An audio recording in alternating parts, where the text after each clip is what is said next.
So what's going on? So you got a thing called conflict, and you got a thing called attention seeking, and these things go hand in hand. And I'm gonna tell you what I mean and why I'm even on this topic of conflict and attention seeking, because it's something that we experience. We all know attention seekers. We've all had experiences with them, and we all know that usually with a person who seeks attention, it is usually some type of conflict that comes along with the attention seeking. And therefore, that is what I'm going to explore very briefly. How can conflict bring some type of happiness to an individual, even though it's a false sense of happiness and security? Well, it happens to a person with low self-esteem and low self-confidence. These are the types who are attention getters. And a lot of times they are raised this way, not knowing that their attention getting is abnormal. You know what I'm saying? They are raised this way thinking that the things they do are normal because they were raised like that. You understand what I'm saying? So a lot of times the attention seekers don't even know that the way they're acting is out of accord. But we have to be careful because when they come around, they bring conflict, and that's how they gain their attention. And a conflict is where you have two or more hostile opposing forces clashing over beliefs, opinions, and so on and so forth. You know what I mean? A lot of times the attention seeker creates that environment and creates the conflict between others, and they benefit from that conflict. You understand what I'm saying? Because they put something together, they produced and manufactured something, you know what I mean, from their own working. It sounds crazy, but that's a boost in their esteem. You understand? Because they seek attention, be it positive and negative. The outcome doesn't matter. It is just the attention itself. You understand? So that brings about conflict of interest in many types of ways. So when we're dealing with people of this nature, we have to know and understand and check ourselves, first of all, and ask, are we attracting these types of people? If we are attracting these types of people, then we too may be attention getters and not know it. You understand? Because belief equals manifestation. You attract what you believe. You attract what you know about yourself, or what you think you know is what you bring into your circle. You know what I'm saying? I choose isolation on purpose. I'm not isolated because of depression or whatever. I'm not isolated, but I choose to isolate myself from certain types of energy because you know what? I've been here before. I've done this before. I'm an old soul. Been here before, done it before. I know. You understand? So I'm not, certain things don't move me like it may move others.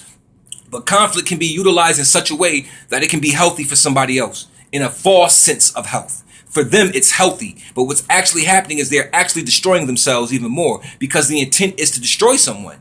Knowing and understanding that everything is connected, when you send out a thought, it must return to the sender. So the way you send things out, they have to return to you. And they usually return with something that it didn't leave with. You understand what I'm saying? So we have to look at how conflict and attention getting, you know what I'm saying, is correlated in this particular instance. We all know the type, attention getter. What about the guy who's walking down the block screaming on the phone out loud, real, just talking loud, boisterous, and very, draft vocabulary and so on and so forth, vulgar and everything. The female on the bus doing the same thing with the phone. I'm gonna beat your ass, talking to her children, smacking them in public, or you doing some wild shit. That's attention getting. You understand what I'm saying? And again, I said it could be learned behavior. It could be learned behavior, and I believe that a lot of times it is. But it's what's behind the learned behavior. You know what I mean? You can see how these people grew up or what they possibly came up in, which was conflict, always dysfunction. And that is how they function. And if you find yourself that you may be a person who seeks all the time, the same thing I'm discussing right here, attention, then you might want to check yourself. If you always find that you're in the middle of something and you're seeking attention, be it positive or negative, you just want attention, you might want to check yourself. You understand? Because that's dangerous. And on that note, we must observe the attention getters. You understand what I'm saying? Observe them, give them what they want, but not in the way they desire. Give them attention, but through observation. You understand? See what that is. And not allow that in your circle, and don't raise seeds to be attention getters. You understand what I mean? Because it's not healthy. To do great things and bring attention to you, that's a wonderful thing. But to go out and seek attention, that's different. See? You know what I mean? We don't seek attention. Those of us who are out here working the world and doing certain things, there's no attention seeking. I'm just doing my job, fulfilling my purpose. You understand? And if people find it and give me attention, hey, so be it, whatever. But I'm not seeking that at all. So on that note, be careful of those who seek attention, because it's usually done in conflict, and it's usually done by the degrading and the destruction of other people. It is usually done by putting down somebody else and lifting themselves up. It is usually done by lies and so on and so forth. So be careful of the attention getter. We have tons of them. We have them in the conscious community. We have them in our communities. We have them in everywhere, schools, churches, everywhere. So just be careful.